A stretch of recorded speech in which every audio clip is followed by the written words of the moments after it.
Hi guys. I wanted to do two problems with you, one of each type from today's work.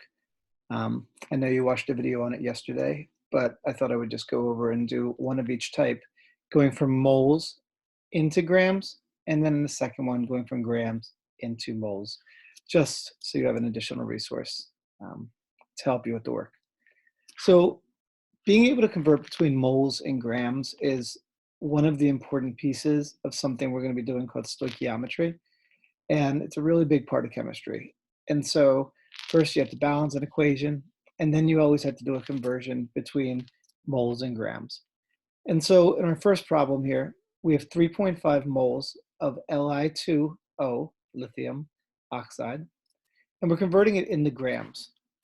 Anytime you want to convert between moles and grams, you must know the molar mass.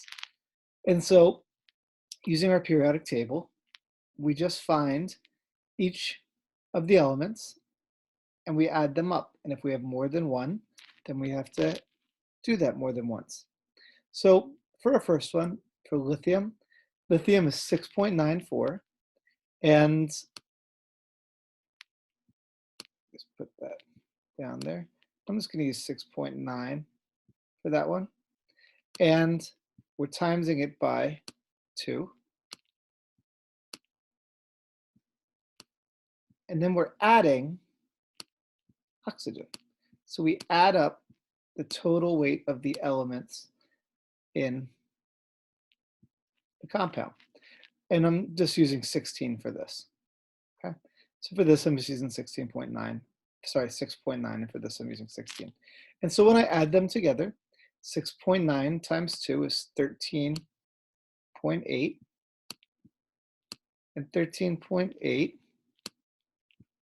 plus 16 is going to give me 29.8. So my molar mass here is 29.8. And our units for this are really important. The units for molar mass are always grams per mole.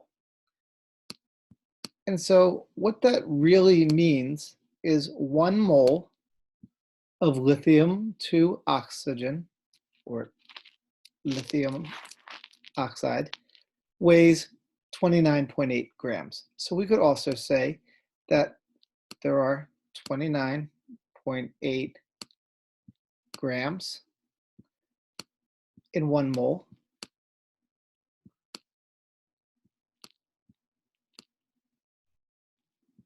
Or we could write it the other way. Either one's acceptable. And you're going to have to use both of them. Or we could say 1 mole is 29.8 grams. Okay, so that's molar mass. Now to convert from moles to grams, we're taking our 3.5 moles, and we want to get rid of the moles. We don't want our answer to be in moles anymore, and so we have to get it to cancel out.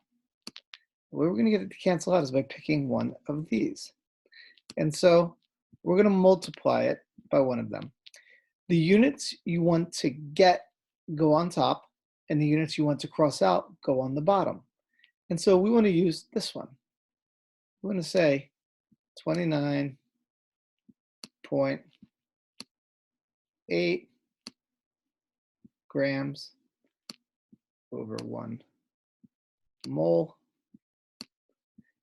is going to be equal to this. And I'm going to need my calculator for that, because I didn't bring it up with me. And so when the numbers are on top, so moles cross out, sorry. Now the numbers are on top, so you're just multiplying it. 3.5 times 29.8 gives you 104.3. And the units that we're left with are G, grams, 104.3 grams. And so that's what would go right there. Okay.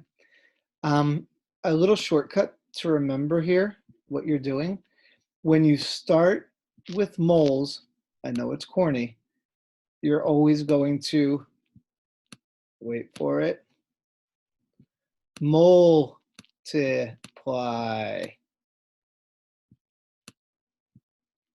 That's right. When you start with moles, you're going to multiply.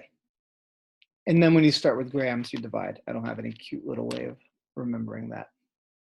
Okay, so we multiplied here. We multiplied our moles by our molar mass to get grams. Okay. In the bottom one, down here, now we have grams and we want to convert into moles. And so in this one, again, we follow the exact same steps each time. We have 90 grams of water and we want to convert to moles. So I have to find the molar mass of water. So the molar mass of water, so oxygen is 16 again. And hydrogen is just 1 or 1.01. I'm just going to call it 1 today. And we have 2 of it. So it's 2 times, it's supposed to be a times, 1 plus 16. And so the molar mass, 2 times 1 is 2 plus 18. The molar mass of water, 18 grams per mole. And we write it this way. These are just our units, right? It's still saying 18 grams over 1 mole. And so, again, it's still 18 grams over 1 mole. That's the exact same thing as the units are showing. Again, you also could write it as 1 mole is equal to, or weighs, I should say, 18 grams. So there's 18 grams. 1 mole of water would weigh 18 grams, or 1 mole of water would weigh 18 grams. Doesn't matter how you write it. What matters is which one we use now when we're crossing out. So here we have 90 grams of water. So I want to again pick the expression here that's going to allow grams to cross out and allow me to end with moles. What you want to cross out goes on the bottom. And so here, I want grams to cross out, and here grams is on the bottom. So I'm going to say, for the molar mass, 1 mole of water weighs 18 grams. Okay. So the grams cross out, and now you're doing 90 times 1. And we know that obviously that's 90. And so the difference here is now we have to divide by the molar mass. So the molar mass was 18. And so we're essentially taking our grams that were given in the problem, 90, and we're dividing by the molar mass. So we're doing 90 over 18. And when we do 90 over 18 in this one, we get 5. And our units here that we have left are moles. And so these take some practice, but they're really, really repetitive. It's never anything different. It's always the same thing. If you're starting with moles, you multiply by the molar mass. And if you're starting with grams, you're going to end up dividing by the molar mass.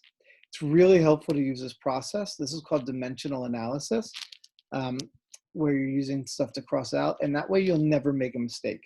As long as you're crossing stuff out and putting what needs to cross out on the bottom, you should always end up with the right answer.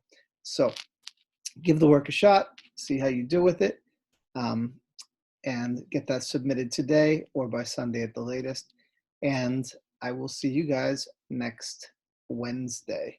So I hope everybody is well and have a nice weekend.